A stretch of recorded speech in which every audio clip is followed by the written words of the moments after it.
many things that are happening in this world right now, too many things that we've seen over the last 100 years that should have never happened for it to be just coincidence. Right. Folks, the Bible has proven time and time again that the prophecies that it lays out, the things that it said, are coming true daily.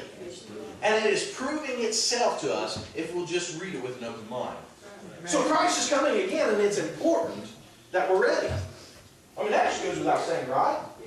Because we want to go to heaven, right? Hey, everybody wants to go to heaven. But what is involved with being ready?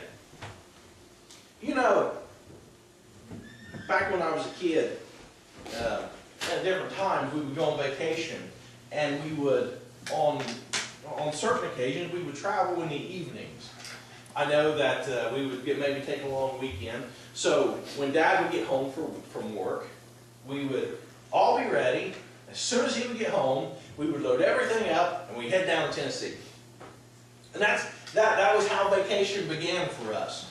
And you know, when we were getting ready for vacation, it wasn't one of those things like, hey, I'm going to sit here and you know, play games or do this. There was a state of mind that we had of, okay, what do I need for the journey?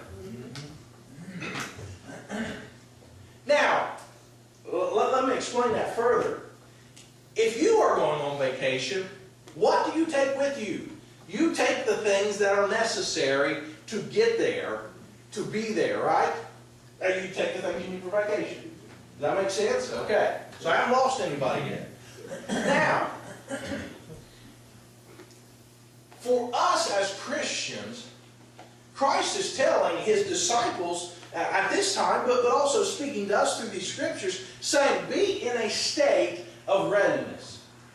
Have the things that are necessary ready.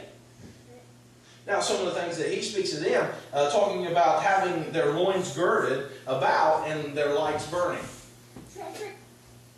Now, I would say this, that if you are the type of person who is going to be waiting for someone, or you were waiting for someone, it would be a good idea to be dressed.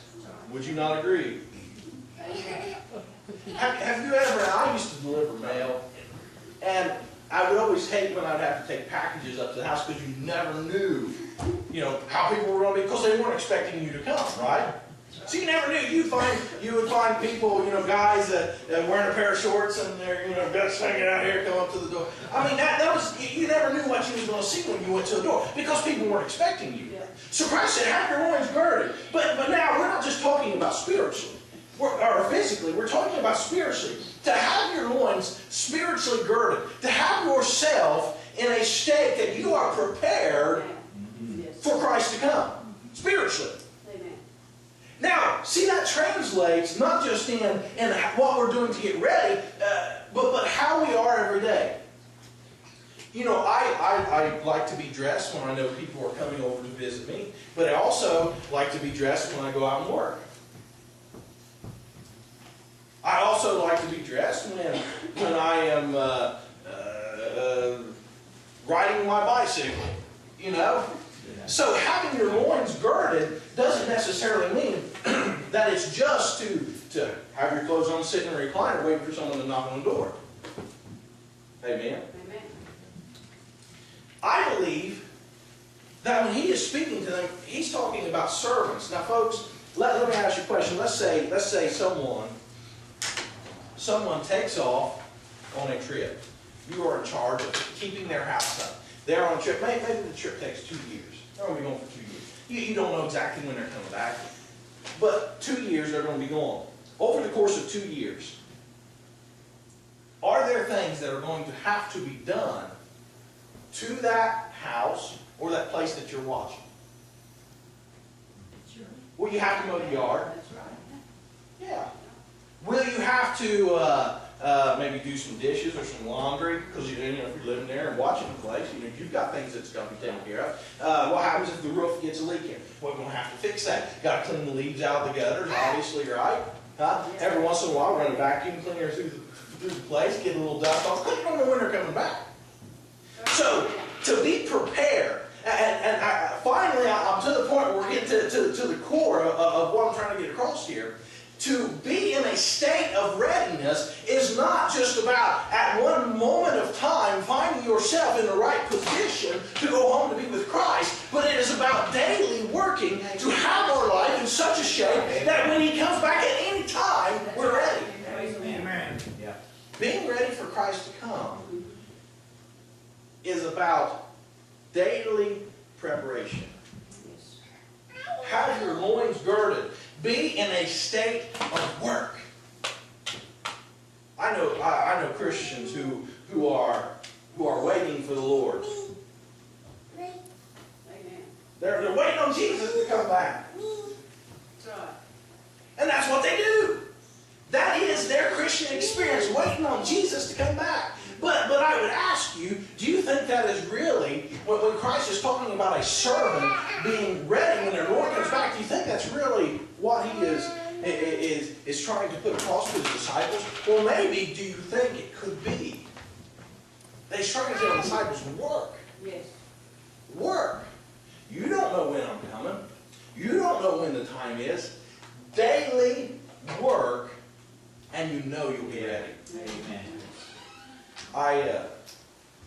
Back when I lived at home, I would let my room go for a long time until Mom would finally say to me, "You better have your room clean or else."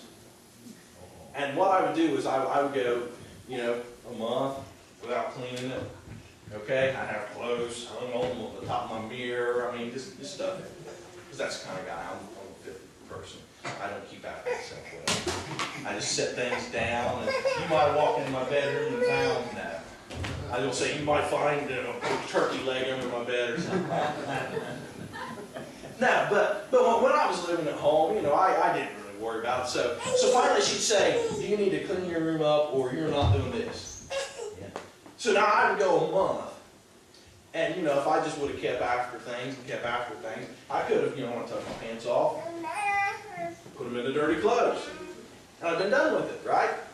Or I could have, when I ate a steak up in my room, took the plate back down. Just kidding. Took the plate back down and stuck it in the dishwasher. Okay, I could have done all these things, but I waited.